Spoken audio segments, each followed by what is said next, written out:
जिस तरह की घटनाएं कल से हो रही हैं, जाहिर बात है कि जिन लोगों ने पैसे पे टिकट बेचा था और उसके कारण जो नतीजा निकला है, निराशा और हताशा में है। किसी भी घर में अगर बाहर वाले घर के भीतर रहना शुरू कर देते हैं तो वो घर टूट जाता है। और जिस परिवार में हमेशा पैसे विवाद से आए, उस घर में विवाद होना ही है। जिस परिवार में पैसे ईमानदारी से आएंगे वह परिवार भी ईमानदारी से चलता है, और जिस परिवार में पैसे विवादास्पद ढंग से आएंगे वह परिवार भी विवाद में ही फंसता है। और उसका प्रत्यक्ष प्रमाण आज हम लोग देख रहे हैं। रोहिणी आचार्य ने अपने पिता लालू यादव को अपनी किडनी देकर बचाया था, और अब उन्होंने कहा है कि भगवान मेरी जैसी बेटी किसी को ना दे, कोई अपने पिता की मदद तक न करे। बहुत ही दुखद है जिस प्रकार से बर्ताव हुआ है, वह बहुत ही दुखद है। और लालू जी को यह सब देखना भी चाहिए। और कहा जाता है कि इस दुनिया में स्वर्ग यहीं है, नर्क यहीं है। आप अपने कर्मों और कुकर्मों की सजा यहीं से प्राप्त करके जाते हैं।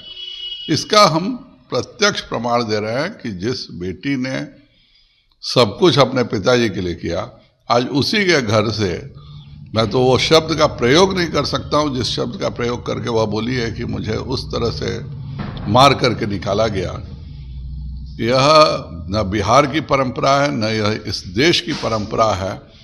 और इतना घटिया काम केवल वही कर सकता है जिसके दिमाग में 100% घटियापन हो। वरना आज तक हम लोगों ने किसी क्रिमिनल के बारे में, किसी गुंडे के बारे में, किसी हत्यारे के बारे में भी नहीं सुना है कि वह अपनी बहन के साथ बदसलूकी किया हो।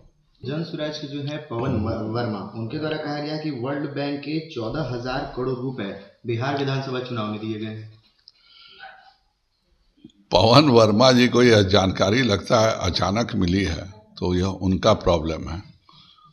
बिहार की तरक्की में बहुत सारे योजनाओं में राशि केंद्र सरकार से भी ली जाती है, अंतर्राष्ट्रीय मुद्रा कोष से भी लिया जाता है, और विभिन्न योजनाओं से, विश्व बैंक से भी लिया गया होगा योजनाओं के लिए। इसमें क्या बुराई है? कोई दुनिया में कोई ऐसी सरकार है क्या जो राशि बैंकों से नहीं लेती है? क्या कोई यह घोटाले की रकम है? क्या यह कोई गलत तरीके से ली गई रकम है? आप किसी भी परियोजना के लिए राशि लेते हैं और उसका उपयोग करते हैं। एक अलग से फंड ही बना था जीविका दीदियों के लिए केंद्र सरकार और बिहार सरकार के द्वारा। तो ये केवल 2% वोट, अगर वह जन स्वराज के बदले कुछ भी बनाए होते तो भी, अगर कोई पार्टी, जब दो पार्टी आमने सामने लड़ रही है, कोई तीसरी पार्टी 243 जगह लड़ ले, उसको भी 2% वोट आ जाएगा। दिक्कत यह है कि जन स्वराज शुरू से ही सब जानते थे कि यह शून्य पर आउट होगी। यह केवल मीडिया की, सोशल मीडिया की पार्टी है। इसको करोड़ों रुपए सोशल मीडिया में और मीडिया चैनल्स पे इंटरव्यू के लिए दिए जा रहे हैं। वो तमाशा हुआ, तमाशा खत्म हो गया, जनता तो जहां जाना था वहीं गई। शरद पवार कह रहे हैं कि चुनाव के पहले जो महिलाओं को 10,000 रुपए की राशि मुख्यमंत्री नीतीश कुमार के द्वारा दी गई, वो एक तरह का भ्रष्टाचार है। आपने कहा था कि आप 30,000 रुपए देंगे। जन स्वराज ने 20,000 का एक क्रेडिट कार्ड पूरे बिहार में बांटा है। हमने बिल्कुल स्पष्ट शब्दों में कहा कि हम 10,000 रुपए योजना के लिए दे रहे हैं, और उसके बाद आप अपनी योजना बताइए, 2 लाख रुपए देंगे।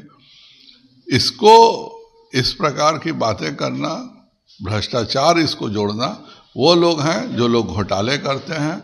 जो कुछ भी हुआ है बिल्कुल पारदर्शी तरीके से हुआ है।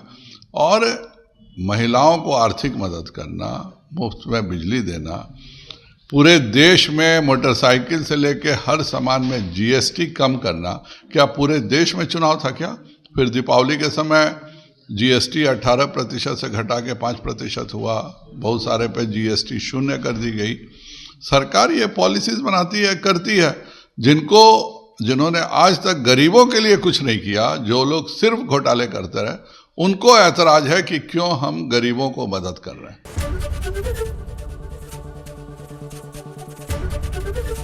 एबीपी गंगा, खबर आपकी, जुबान आपकी।